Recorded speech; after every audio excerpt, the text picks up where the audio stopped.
Hmm. Şimdi ne yapacağım? Şimdi bu kitabı okuyacağım. Beyaz Geceler. Yine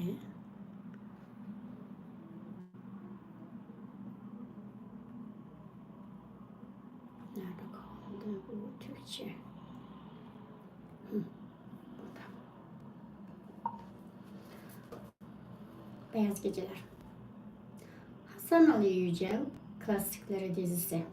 Rusça aslından çeviren Barış Seren. Ben bir 6 sayfa okumuştum. Ben size bunu baştan başlayayım. Beyaz Geceler.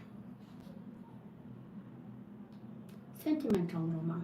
Bir hayalperestin hatırlarından. Sırf bunun için yaratılmadı mı o, bir anlığına da olsa yakın olmak için senin yüreğine. Turgenev. Birinci gece. Harika bir akşamdı. Böyle bir akşam insana ancak gençken nasip olur sevgili okur. Gökyüzü öyle yıldızlı, öyle berraktı ki onu gören kendini sormadan edemezdi. Nasıl oluyor da böyle bir göğün altında türlü suratsız, kaprisli insan yaşayabiliyor? Bu da gençlere özgü bir sorudur sevgili okur. Hem de daha ilk gençliğini yaşayanlara. Ama Tanrı'dan dilerim bu soru gönlünüze sık sık doğar. Kaprisli ve suratsız baylardan söz etmişken bütün o gün boyunca girdiğim ruh halini anımsamadan edemiyorum. Daha sabahtan başlayarak beni tuhaf bir kuruntu huzursuz etmeye başlamıştı. Birdenbire herkes beni yalnız bırakıp gidiyor. Herkes benden uzaklaşıyor gibi gelmişti. Gayet haklı olarak şu sorulabilir. Kimmiş o herkes? Ne de olsa 8 yıldır Petersburg'daydım ve neredeyse tek bir tanıdığım olmamıştı. Ama tanıdığa ihtiyacım mı var? Kimseyi tanımasam da bütün Petersburg'la arkadaştım. İşte bu yüzden bütün Petersburg birden kalkıp yazlığa gittiğinde herkes beni terk ediyormuş gibi gelmişti. Yalnız kalmaktan iyiden iyiye korkmaya başlamıştım. 3 gün boyunca kentte derin bir üzüntüyle başıma ne geldiğini gerçekten anlamaksızın dolanıp durdum. Nevski'ye de gitsem, bahçelerde de dolaşsam, nehir kıyısında da tur atsam, bütün bir yıl boyunca belli saatlerde oralarda karşılaşmaya alıştığım kişilerden birini bile görmez olmuştum. Elbette onlar beni tanımıyordu ama ben onları tanıyordum. Hem de iyi tanıyordum. Yüzlerini neredeyse ezberlemiştim. Neşeli olduklarında onlar için seviniyor, somurtuyorlarsa ben de hüzünleniyordum. Tanrı'nın her günü yine belli bir saatte Fontanka'da karşılaştığım bir ihtiyarla neredeyse arkadaş olmuştum. Ne ciddi ve düşünceli bir çehreydi. Sürekli fısıltıyla söyleniyor. Sol elini sallarken sağ elinde de altın topuzlu, boğumlu bastonun tutuyordu. Hatta o da beni fark etmiş, gönüldaşlığa kabul etmişti. Olur da o saatte Fontanka'da o yerde bulunamazsam onun da kaygılanacağından emindim. İşte bu nedenle neredeyse eğilerek birbirimizi selamlayacak hale gelmiştik. Özellikle keyfimiz yerindeyken bir defasında 2 gün üst üste görüşmeyip de 3. gün karşılaştığımızda ellerimiz şapkalarımıza gitmişti. Ama bereket versin tam zamanında kendimize gelip ellerimizi indirmiş, geçip giderken göz temasıyla yetinmiştik. Evlerle de tanışırız. Yürürken sanki hepsi beni selamlamak için sokakta sıraya dizilir ve bütün o pencereleriyle bana bakıp benimle sohbet ederlerdi. Merhabalar, sağlığınız nasıl? Ben Tanrı'ya şükür gayret iyiyim. Mayıs'ta da bir kat çıkacaklar. Ya da nasılsınız? Yarın bir onarım göreceğim de. Ya da az kalsın cayır cayır yanacaktım. Öyle korktum ki aralarında sevdiklerim, yakın dostlarım vardı. Bunlardan biri bu yaz bir mimarın elinden geçecekti. Her gün özellikle evin önünden geçmeliydim ki ustalar yanlış bir iş yapmasın. Tanrı saklasın. Ama o açık pembe, güzel mi güzel, sevimli evin başına gelenleri asla unutmayacağım. Ufacık taş bir evde bana hep dostça bakardı. Hantal komşularının yanındaki mağrur duruşunu görünce evin yanından geçerken bile yüreğime mutluluk doluyordu. Bir gün geçen hafta yine o yoldan geçerken dostlarıma baktım ve birden acı bir haykırış duydum. Beni sarıya boyuyorlar. Şeytanlar, barbarlar hiçbir şey ellerinden kurtulamamıştı. Ne sütunlar, ne sütunlar, ne saçaklar kanarya gibi sapsarı olmuştu dostum.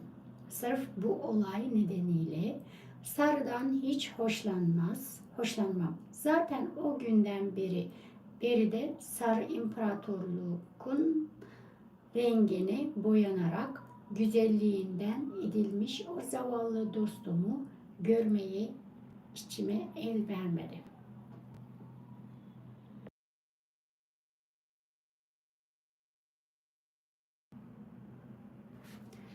İşte böyle sevgili okur. Artık Petersburg'la tanışıklığımın niteliğini anlamış olmalısınız. Dediğim gibi nedenini bir türlü anlayamadığım bir huzursuzluk 3 gün boyunca beni yiyip bitirdi. Sokakta kendimi berbat hissediyordum. O yok, bu da gitmiş. Peki öteki nereye kayboldu? Evde de kendime geldiğim pek söylenemezdi. İlk gece kendime sorup durdum. Şu yaşamdaki köşeciğimde bana yetmeyen neydi? O köşede kalmak bana neden bu kadar rahatsızlık veriyordu? Kafamda böyle sorularla bakışlarımı isli sararmış duvarlarımda ve Matryona'nın serpilmelerine epey katkıda bulunduğu örümcek ağlarıyla dolu tavanımda gezdiriyor. Bütün mobilyalarıma tekrar bakıp her bir sandalyeyi acaba sorun bunda mı diye inceliyor. Çünkü sandalyelerden birisini bile önceki günkü gibi durmaması kendimi kaybetmeme yetiyordu. O da yetmezse camdan dışarı bakıyordum ama tümü boşunaydı. Bir parça olsun rahatlayamıyordum. Hatta bir ara Matryona'yı yanıma çağırıp tavandaki örümcek ağı ve genel ihmalkarlığı üzerine ona babaca bir nutuk çekmeye karar verdim. Ama bana sadece şöyle bir hayretle baktı ve tek sözcükle olsun yanıt vermeden arkasını dönüp gitti. O gün bugündür o örümcek ağı tavanımda keyifle sallanır durur. Nihayet ancak bu sabaha doğru sorunun ne olduğunu anladım. Evet ya, millet beni atlatıp yazlıklarına sıvışıyordu. Bu avam üslubumu affedin ama ben de pek seçkin bir dille konuşacak halde değilim. Petersburg'da olmayan herkes ya yazlığına gitmişti ya da gitmek üzereydi. Artık hali vakti yerinde görünen bir fayton tutmuş her saygın beyefendi gözümde hemen her günkü iş koşuşturmacısını bitirdikten sonra kendisini ailesinin kucağına yazlığa atacak muhterem aile babasına dönüşüyordu. Yanımdan geçen herkes her zamankinden farklı bir ruh haline bürünmüş. Her karşılaştığına efendim aslında buradan öylesine geçiyorduk. Yoksa 2 saat içinde yazlığa gidiyoruz diyerek gibi geliyordu. Diyelim bir pencere aralandı ve hoş bir kız ince şeker beyaz parmaklarıyla camı tıklatıp kafasını camdan uzatarak eli buket dolu seyyar çiçekçiye mi seslendi.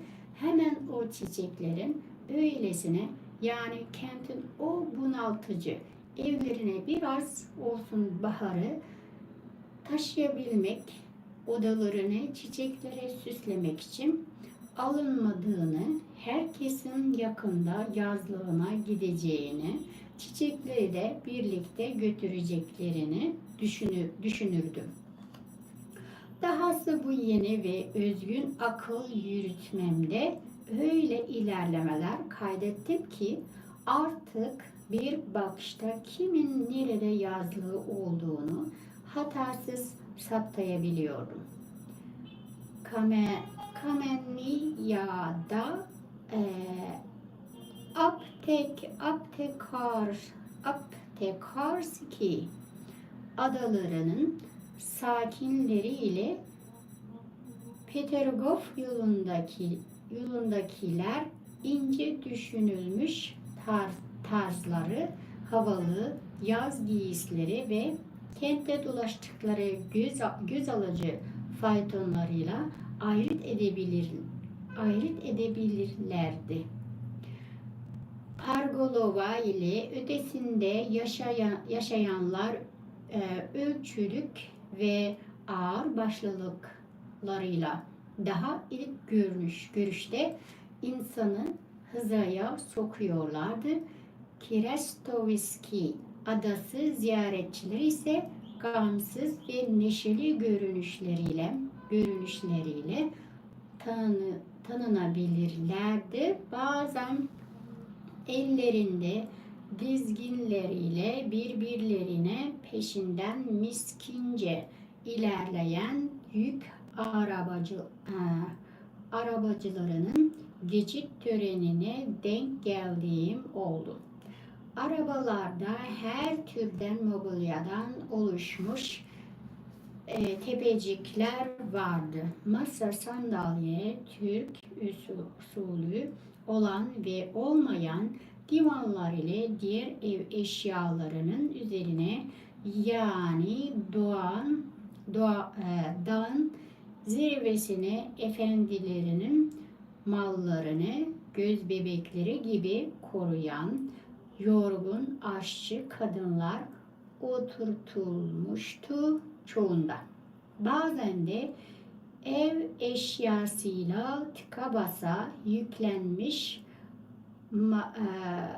mavnaların Neva ya da Fontanka üzerinden Çernoy nehrine ya da adalara süzülmelerini izledim.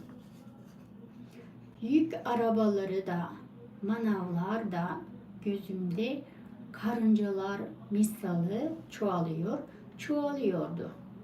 İşte böyle anlarda herkes toplanıp gidiyor, herkes neyi var neyi yoksa yüklenip yazlana güç ediyor gibi geliyordu.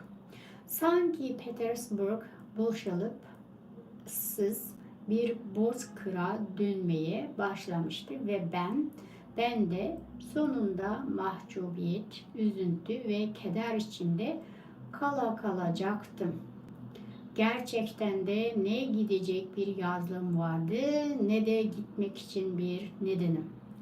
Herhangi bir araba tutmuş herhangi bir eli yüzü düzgün beyefendiyle gitmeye hazırdım. Ama gerçekten tek kişi bile beni davet etmemişti. Beni basbayağı unutmuşlardı. Onlar için düpedüz ve en hakikisinden bir yabancıydım. Uzun süre ve epeyce yürüdükten sonra adetim olduğu üzere kaybolmayı başardım. Kendimi kentin kapısıyla karşı karşıya bulmuştum. Yüreğimde bir hafiflik hissettim. Kapıdan çıkıp sürülmüş tarlalar ve çayırlar arasında yürümeye başladım. Bir nebze olsun yorgunluk duymuyordum. Tüm varlığımla ruhumun ağır bir yükten kurtulduğunu hissediyordum. Gelip geçenler bana öyle dostça bakıyorlardı ki neredeyse yerlere kadar eğilip selam vereceklerdi. Herkes bir şeyler seviniyor. İstisnasız bütün insanlar sigara tutturuyordu. Bense o güne dek hiç olmadığım kadar mutluydum. Kendimi bir anda İtalya'da bulmuş gibiydim. Doğa beni şehir duvarları arasında boğulmak üzere olan bu yarı hasta kentliyi o denli kuvvetle çarpmıştı. Bizim Petersburg'un doğasında açıklanmaz heyecan verici bir yan vardı. Baharın gelişine yakın doğa bütün kudretini mavi göğün ona bahşettiği bütün güçlerini salıverir, serpilir, saçılır ve türlü türlü renklere bürünür. İster istemez ufacık tefecik ve çelimsiz bir kızı andırır. Siz ona bazen acıyarak, bazen bir tür merhamet duygusuyla bakar, bazense bakmaya tenezzül bile etmezken o bir gün aniden mucizevi biçimde anlatılmaz göz kamaştırıcı bir güzelliğe bürünür. Siz ise sersemleşmiş, allak bullak olmuş vaziyette kendi kendinize sorarsınız. O kederli, tasalı gözleri hangi güç böyle keskin bir ışıltıyla tutuşturmuş olabilir? O bembeyaz, çökmüş yanaklarla böyle kan yürüten nedir? O narin yüz hatları nasıl bu denli arzuya ve tutkuya boğulabilmiştir? Şu sine nasıl böyle kabarmıştır?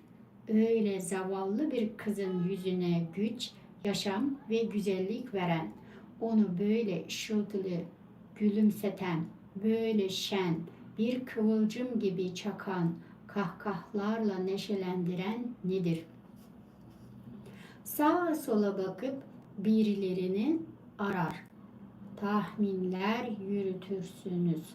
Ama çok geçmeden, belki hemen ertesi günü o tasalli çökmüş bakışlarıyla eskisi gibi rengi atmış yüzü, hareketlerinde eski boyun eğmişlik, çekingenlik ve dahi pişmanlıkla, hatta o anlık tutku parlamasından duyduğu öldürücü ıstırabın ve korkunun izleriyle yine karşı kızcağız yine karşımızdadır.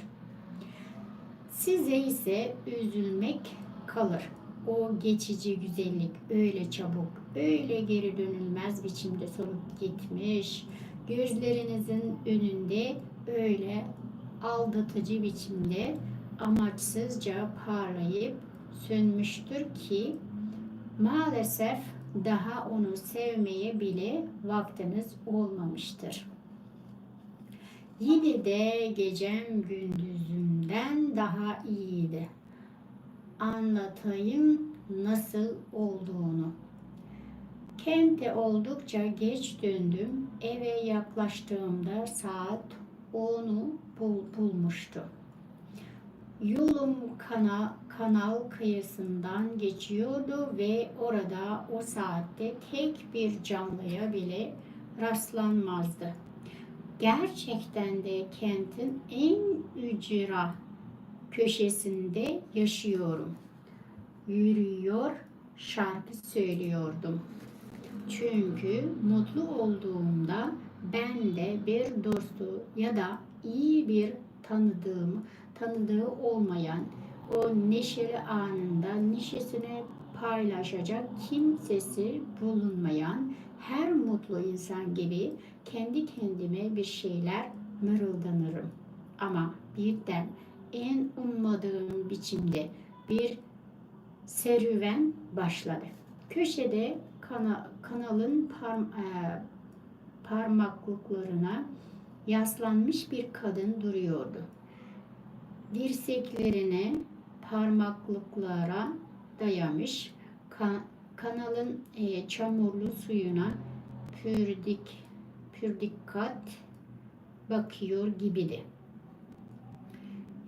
Cicili sarı bir şapka ile göz alıcı siyah bir manto giyinmişti. Genç bir kız ve kesinlikle esmer diye düşündüm. Ben soluğumu tutmuş, yüreğim olunca hızıyla çarparak yanından geçerken kımıldamamasına bakılırsa adımlarımı işitmemişti. Tuhaf dedim kendi kendime.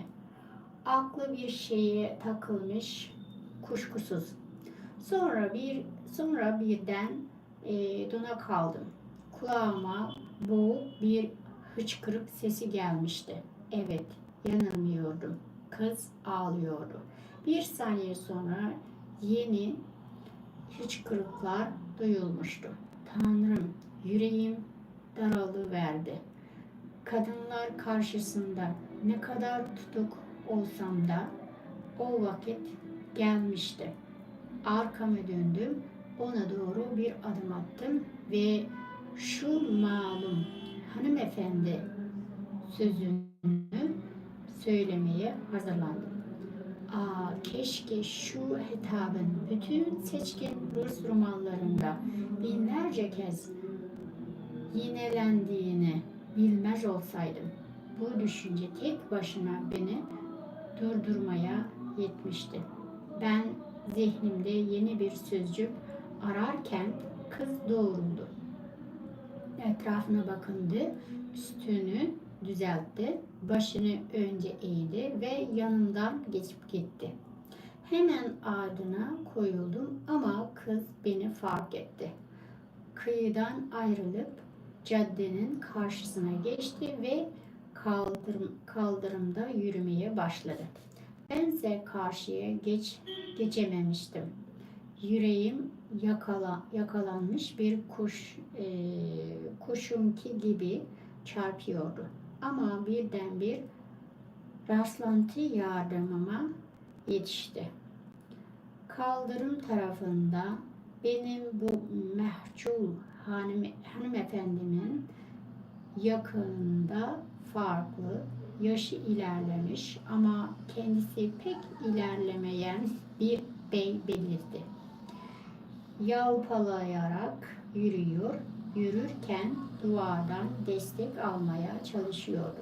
Kız ok gibi hızlıca ve önüne bakarak yanından geçti. Tanımadığı birinin eve kadar eşlik etme teklifine maruz kalmak istemeyen her kız gibi yürüyordu ve ayakta bile duramayan beyefendi, talihim onu yönlendirmemiş olsaydı kıza asla yetişemezdi.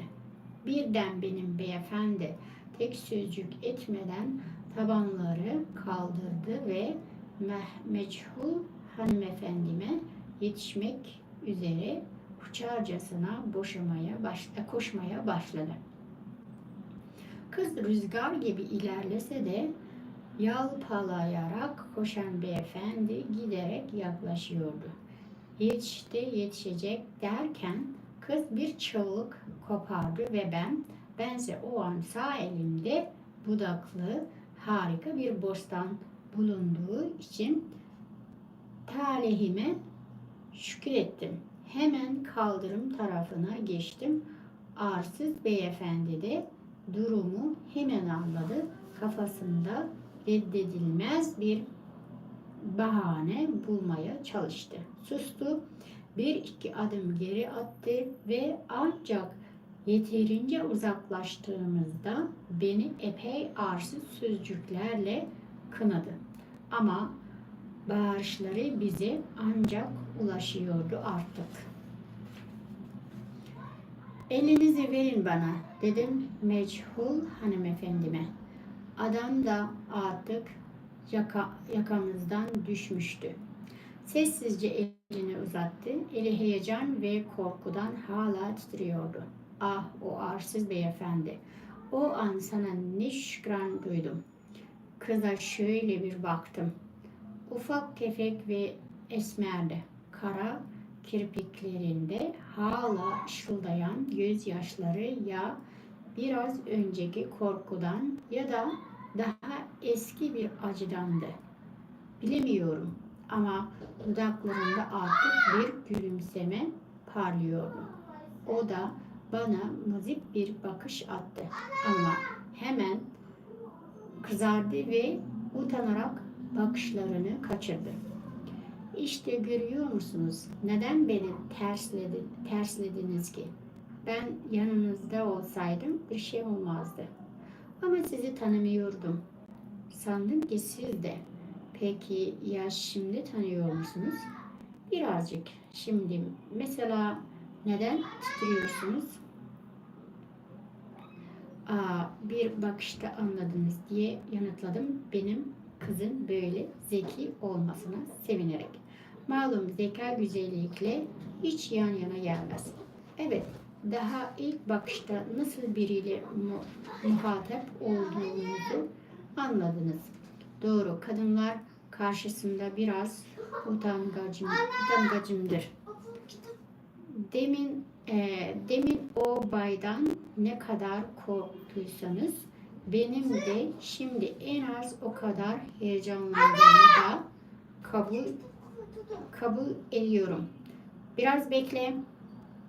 Bir tür korku, hatta rüya gibi, hatta günün birinde bir kadınla konuşacağımı rüyamda bile görmezdim. Ama neden? Nasıl olur? Böyle işte, elin titriyorsa daha önce hiç sizinki kadar zarif bir el tutmamış olmamdandır. Kadınlardan oldum olası uzak kaldım. Yani kadınlara hiç alışık değilim. Hep yalnızdım. Onlarla nasıl konuşulacağını konuşulacağını bilmem. İşte şimdi de bilmiyorum.